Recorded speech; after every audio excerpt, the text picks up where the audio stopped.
Muraho neza ndabasuhuje by'umwihariko mwe mudahwema kudukurikira umunsi ku munsi, wowe udahwema gukurikirana ibiganiro tugenda tukugezaho uko bukeye n'uko bwije mu mpande zigiye zitandukanye, abari hanze y'igihugu cyacu, abaturanyi ndabasuhuje cyane, abari i Burayi namwe nizere ko mumeze neza.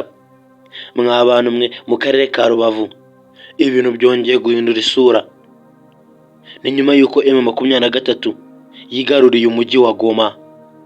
Abaturage b'i Rubavu bagakomeza kwambukiranya imipaka bagahahirana, none dore ishano ribereye hariya mu karere ka Rubavu cyangwa se ku mupaka wa Goma. Ibintu birakomeye cyane, hafatiwe imodoka zigera muri 2 zari zinjije intama zirenga 30,000.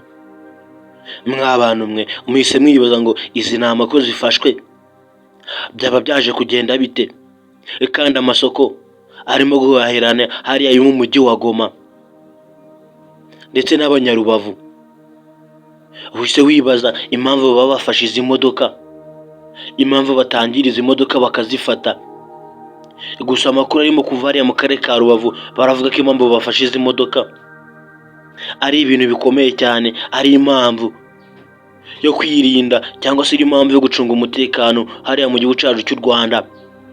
Ibintu byari bikomeye cyane, amakuru arimo gutozwa ko aravuga ko izi modoka zivuye mu mugwa mukuru Kinshasa, ngo kandi izi ntama hashobora kuba harimo ibintu biremereye cyane byari kubasha kwangiza umutekano w'u Rwanda, akaba ariyo mpamvu baje gufata izi modoka. Mwa bantu mwe ibintu birakomeye cyane, nyuma y'uko intambara M23 irimo guhangana na FARDC ikomeje gufata indi ntera. Bana nanjye muri iki kiganiro umenye byinshi kuri izi ntama bari bohereje mu gihugu cyacu cy'u Rwanda, umenye kabutire zari zirimo, umenye umutekano muke wari ugiye kuba mu gihugu cyacu cy'u Rwanda kubera izi ntama. By'umwihariko ugeze kuri channel bwa mbere kandi kuri buto subscribe ukande like kugira ngo amakuru nk'aya ngaya uzajye uyabona mu ba mbere. Enkwa ikaze.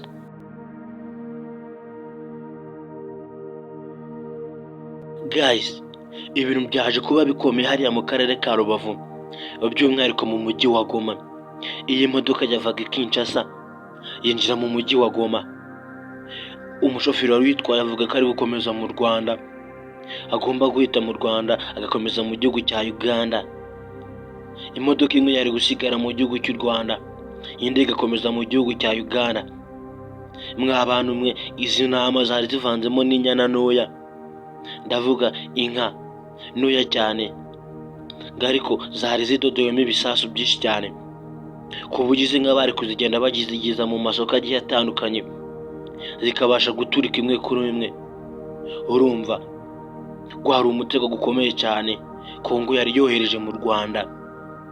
Ibintu abapolisi baje kuvumburira hafi bagahagarika izi modoka vuba vuba zitarinjira ku butaka bw'u Rwanda muri rusange.